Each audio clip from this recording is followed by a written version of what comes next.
A little secret. I do these little intros after I record the show. And if you see a tear in my eye, it's because this show is amazing. Mike Jones is next.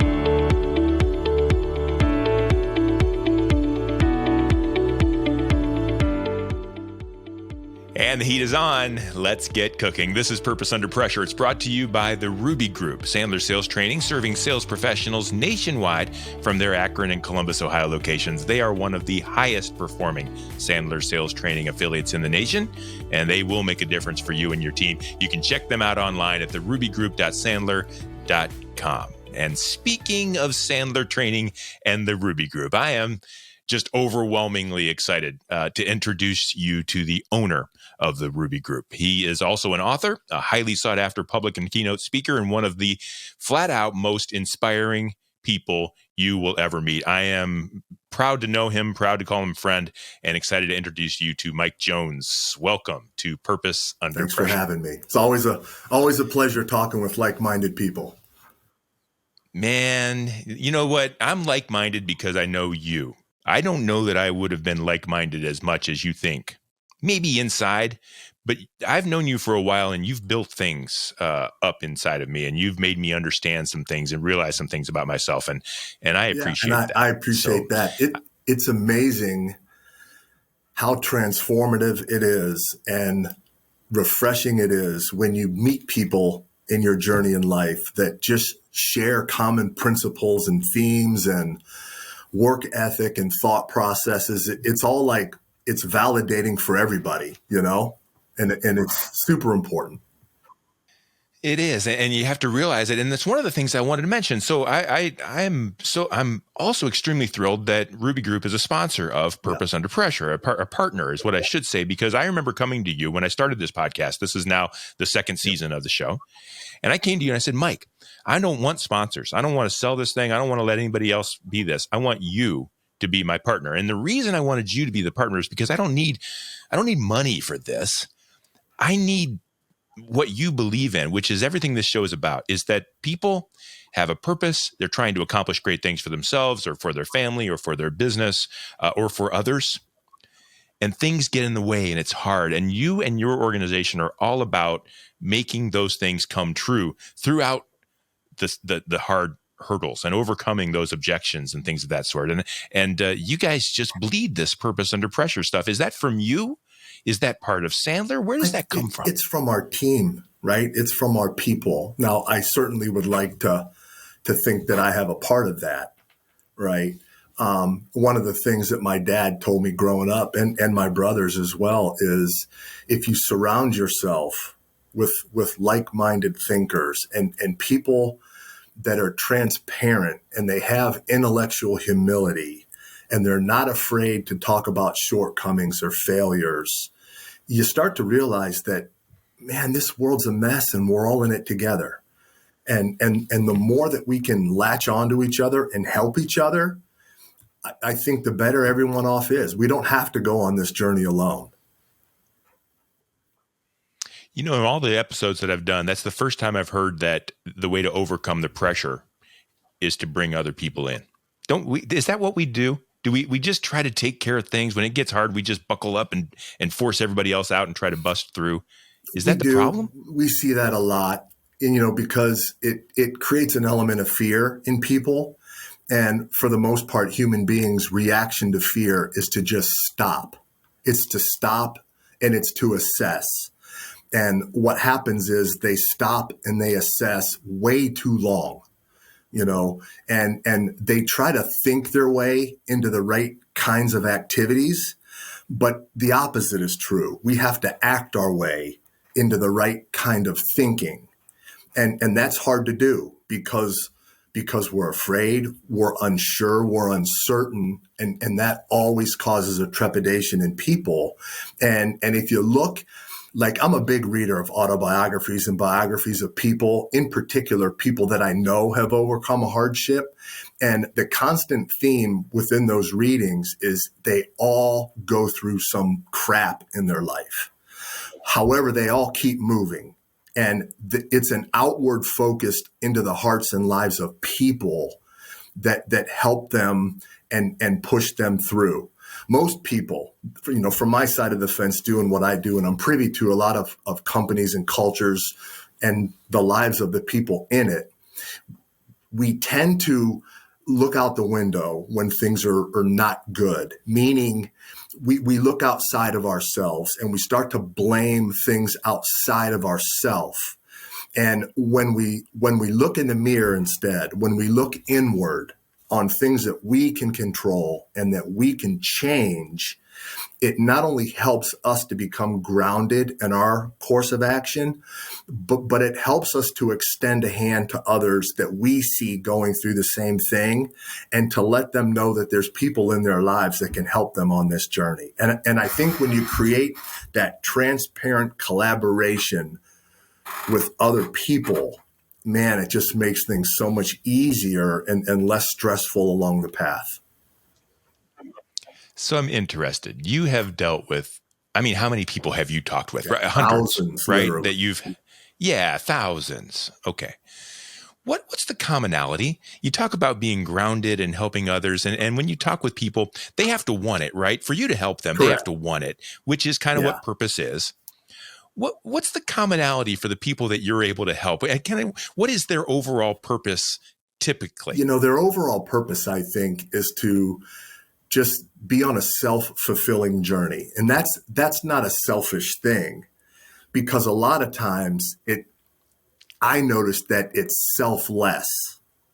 And it's amazing to me, Brian. It is staggering to me to look at organizations where every employee has access to the same resources, yet you consistently see people that perform below average, people that perform average, and people that perform above average. What's the ratio there, do you think, typically? It's probably 60% average, 20 below, 20 above. That's a safe rule of thumb. So it's a perfect bell curve. Yeah, And just a if guess. you look for the commonalities, what are the consistent traits in people that perform above average? It's determination, it's grit, and it's perseverance all the time. It's those three aspects. Why? What do they have that the other 80% don't? The right thought process. It's just thought process. It's not skill or anything like that. It's not. It's an element of ownership of their outcome that other people either want to delegate or abdicate or don't want to take control of, because now there's somewhere else to put blame. Right. And if you look at people, and this is a hard topic, it's a touchy topic. If you look at people that play the victim mentality, beneath everything, they do it because they don't have to take ownership. It's somebody else that's being the persecutor. And when people can take ownership, which is hard to do, now there's a level of accountability that other people don't have, that the winners embrace with their grit, determination, and perseverance. This is fascinating to me. I'm thinking of the people in the room, and let's pretend there's four of them. One of them's an overachiever, two are just doing average, and one's an underachiever. Do they all want the same things? I think deep down inside, they all want the same things. Yeah, I think so too. And that's sad. But they all don't want to do the same thing. Why? Because it's uncomfortable, right? And yeah, they just don't know they can do it, right? They don't believe that they can do it. So how do you help them believe? Because actually, let me ask it this way. Is your job easier with the 20% that's already overachieving to take them to even higher lengths? Or is your job, can you make a better impact on the middle or even the lower? Where can you really hit the low-hanging fruit? It's with people that overachieve because they take risks. They're not afraid to try new things. They ask for help. They're enthusiastic. They're not prideful people. They're not arrogant people. They're helpers. They're learners, right? Also, a big chunk of that middle group, because Yeah. That middle group, my belief is there's two types of people in that middle group, and let's just call them campers, right? To put a term to it. I think there's a type of camper that believes that things are good for them and they become complacent in this area. I'm not saying that's a bad thing. And they're just camping out and life is good. Just let me do my thing. All right. And I get it. And I'm not judging people that are like that. Mm-hmm. No. There's also a group of campers that are in the middle that camp out because they're not quite sure how to get to the level that they know they could be getting to. So they're waiting. Mm-hmm. They're waiting for someone to come by and help them. They're waiting to figure out how to get to the next level. So when we can go in and identify those people, we can pull them to that upper category a lot faster than the people that don't want to even be there or people that are underperforming. It's a complicated mess, but when you deal with enough people, as you probably know, the ones that want it, and like you said, they have to want it, are the ones that you tend to identify quickly and hook your wagon to. Yeah, no, that makes a ton of sense. And they're the ones that it's out easier. It's almost like it's the easy path, right? Sellers, I always said sellers like to take the easy route. We want people to say yes as easy as possible. We don't want to do the hard work. And yet you have to realize that some of the best opportunity is fighting you a little bit, and you've got to work on that. So help me understand then. I love this topic because it's helping people. I think that's my purpose. I love when people are better because they've met me or listened to the show or whatever it might be. If someone's sitting there and thinks that maybe they're a camper, and some highly successful people think they're campers, right? They just don't even think they're getting anything done. How do you get them off the ledge a little bit? What are some things that people can be thinking about to help them realize that they can accomplish these things? They can overcome the pressure. It's in them. What would you say to some of these people that aren't just quite sure what to do or don't realize they have that inside? Well, and this may be a little bit cliche-ish. I believe it starts with goals. It's okay. No, I don't think that's cliche-ish at all. We don't do it right. It's very hard, if not impossible, to coach people or lead people that don't have goals. Okay. And a lot of times people don't set goals because of the work required to achieve them, the accountability required, the transparency that is required. And we get hung up on this word fear, right? I believe that it is impossible, almost impossible to be fearless, meaning I have no fear. Now, if I'm in growth mode and I want next level attainment, having fear about things is a byproduct. It's going to happen. Why? Because there's uncertainty, because we've never been there. What I do believe wholeheartedly in is being courageous, which is acting in spite of having fear. And one of the things that people get hung up on is being courageous is an approach. It's not a quality. And when we look at it as a quality, we tend to black and white this thing. I have it or I don't. And so I like to encourage people, be courageous, embrace the fear. We're going to have it. We all have it. But you have to acknowledge it and just do it anyway and approach the situation with some courage and keep the fear in the background and don't let that keep people grounded and stifled, right? Don't let fear be the trigger for inaction. That's not the right way to approach it. Where did you learn this? Reading, people, just over time, 20. Have you ever been afraid? Many times, right? I've been afraid many times. Tell me about it.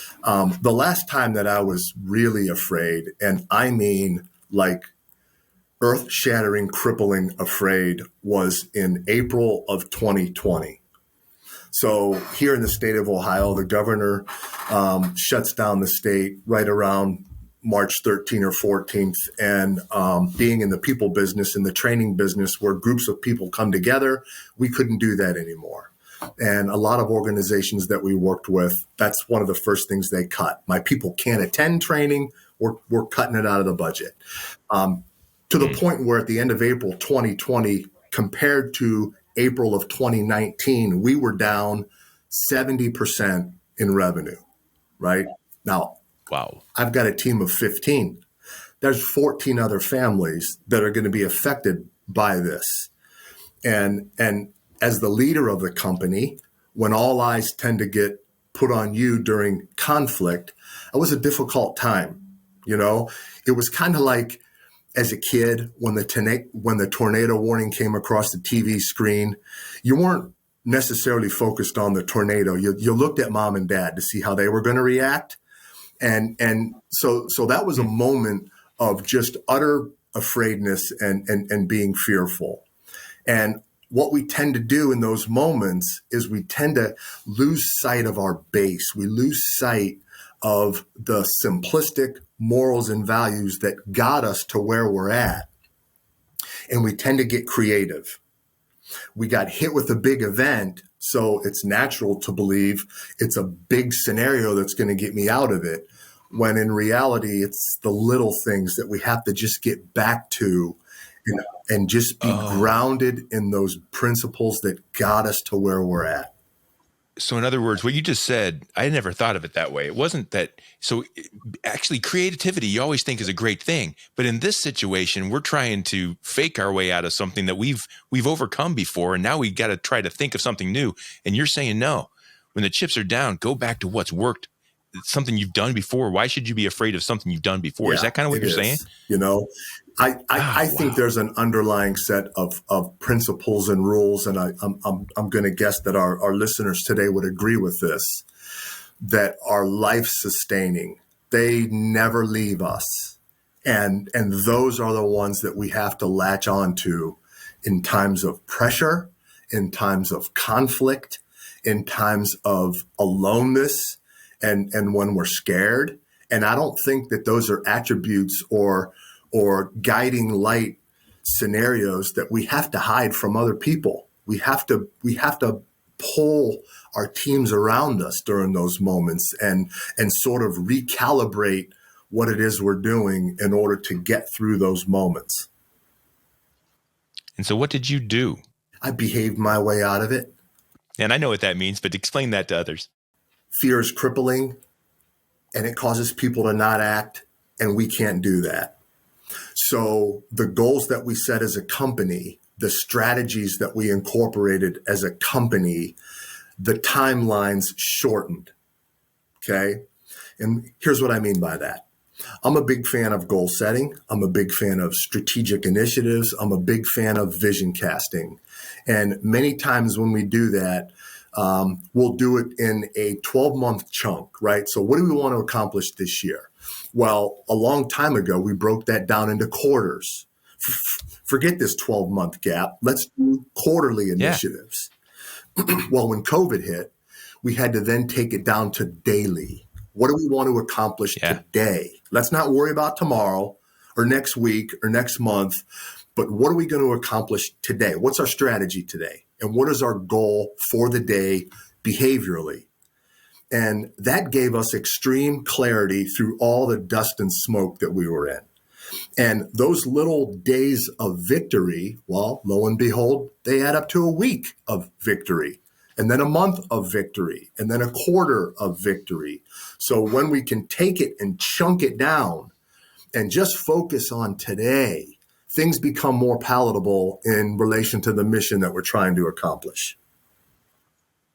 And so when you were saying that, I was picturing this train starting from zero, slowly churning, day to day, week to week, month to month. Pretty soon you're going full steam. I remind myself that you mentioned as soon as the chips got down, and I talk about purpose under pressure, you kind of shared to me what your purpose was. Immediately you thought about your 15 team members and their meals that evening, right? Taking care of their family. That's what you cared about. I didn't hear how am I going to keep my business? How am I going to hit my goals? You cared about your people. And I think you care about people. And so I'm interested now through the pressure. Now the train's rolling.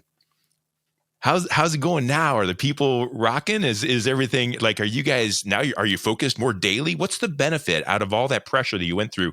What's the diamond that pressure created in that Belief time? in ourselves, belief in ourselves as individuals, belief in ourselves as a cohesive team, right? And I think what we've learned is when we lean on each other, we conform as a team and we conform to each other, right? When we tend to look and lean on ourselves, then we become not selfish, but focused in an area that isn't productive on the grand scheme of things. You know, we learned a lot of lessons in COVID. We learned as a team that we can win no matter what. We learned that if we stay grounded in what our mission is here at the Ruby Group, that we can overcome obstacles. We learned that we had attributes in ourselves that we didn't even realize we had until things got tough. And I think that's the beauty of this journey of life, right?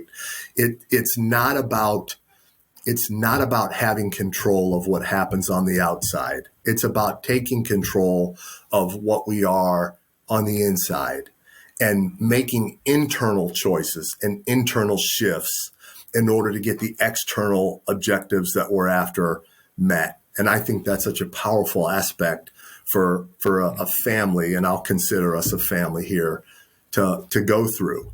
Everybody's cool when things are good. But when they're not good, man, that's when our true character comes out and our true ability is at stake. And that was so uplifting to be able to go through that journey together.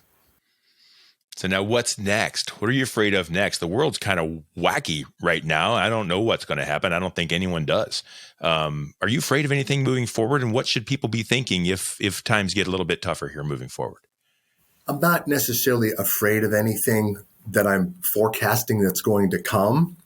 But what we can't lose sight of is there's nothing wrong with shuffling the deck, right? Let's not change the goal. And I think a lot of times when people are falling behind or they're under pressure or things aren't happening the way that they want them to happen, the first thing they want to do is they want to change the goal, the thing that they don't have any control over. What they need to change is their behavior and their attitude about the goal, right? Things they need to shift behaviorally, an attitude principle that I need to tweak. A focus that I had that was a 30-day focus might need to be an 8-hour focus. So it's just creating a different path to the end result that we need to be very good at and very agile with, when these things happen. And you probably hear a lot of buzz about the economy. A recession's coming. Things are going to happen in the future. Well, things happened 2 years ago. Things happened and 2 years before and in that, 2008, and we made it. And if you read books from the 1980s, Zig Ziglar's talking about all the pressure and all the world's going to, it just never quits, does it? That pressure doesn't take a break. It keeps going. You know what? But pressure's good. We have to look at pressure as a gift. It means things are expected of us, and that's a good spot to be in. Yeah. And so the last question I want to ask you, and I'm really interested in your thought on this, purpose and pressure. Which is stronger? Is the pressure ever too much, or is the purpose ever too much? Is there a balance there? Where's my strength lie, and what's my biggest problem in trying to overcome this? I think if I'm going to put a strength on purpose or pressure, it's definitely purpose. Because our purpose sets our priorities. But man, we don't believe that, do we? That pressure just seems strong. And it causes us to question our purpose. And that's okay. Because when we question our purpose, that is a self-actualization moment to further define, tighten, and believe with conviction in our purpose. Mike Jones with the Ruby Group Sandler Sales Training. Mike, I'm going to give you a quick testimonial here. You and your team have changed me. I think you know it. And so I don't think that comes out of, I think you know it not just because I've said it a few times, but I think you can see it in me. I didn't think I needed you. I'm a 30 some odd year professional in sales, and man, I thought I had it all figured out. Man, was I wrong. And if there are salespeople out there or organizations that are trying to accomplish something and they don't even know they're stuck, I'm going to tell those people to call you. If you know you're stuck, that's an easy call. Right now, this show just now, if they heard it, they're calling you right now. Their phone will be ringing. If you don't think you're stuck, I'm going to tell you to call Mike Jones in the Ruby Group, because I'm going to tell you what, if you're that guy that thinks it's getting done right, you've probably got all kinds of potential. And Mike, that's what you brought out of me. And I can't thank you enough for that, for opening my eyes to some of those things. We appreciate that. Brian, iron sharpens iron. So as you learn from us, we certainly learn from you, and we certainly appreciate and support everything that you're doing for the betterment of all of us. So thank you. That's Mike Jones. Mike, how do people reach out to you? I hope that they will. I know that they will. If you even have time to help them, would you like them to talk to you? Sure. And how they can would they reach do me so? at mike.jones@sandler.com. They can certainly go to our website, therubygroup.sandler.com, or they're more than welcome to call me in my office at 330-926-9924. That's a legend, folks. That's Mike Jones. Thank you, Mike Jones, for being a part and being a guest on our show, and for being a partner in the Purpose Under Pressure podcast. I am so thrilled to have you on this show, and I hope we do it again. And if not, I want all the other team members to do it as well, because they're just as exciting as you. So You're thank very you, welcome. Mike. Thank you. Mike's the guest on Purpose Under Pressure. Mike Jones. It's brought to you by him and his team at the Ruby Group Sandler Sales Training. Sellers, as I just said, are under pressure to perform. Sandler and the Ruby Group helps you to succeed on purpose. Sandler rule, only decision makers can get other people to make decisions. Each and every day, we have a decision to make. Also, when we're with buyers in our sales process, we have a decision to make how we're going to lead that interaction. And if I'm somebody that can make daily commitments and keep those daily commitments, then when I'm with buyers, I expect them to make commitments and keep those commitments to me throughout that sales process. So first and foremost, I have to have a decided heart in order to lead other people to make the decisions that I'm expecting them to make.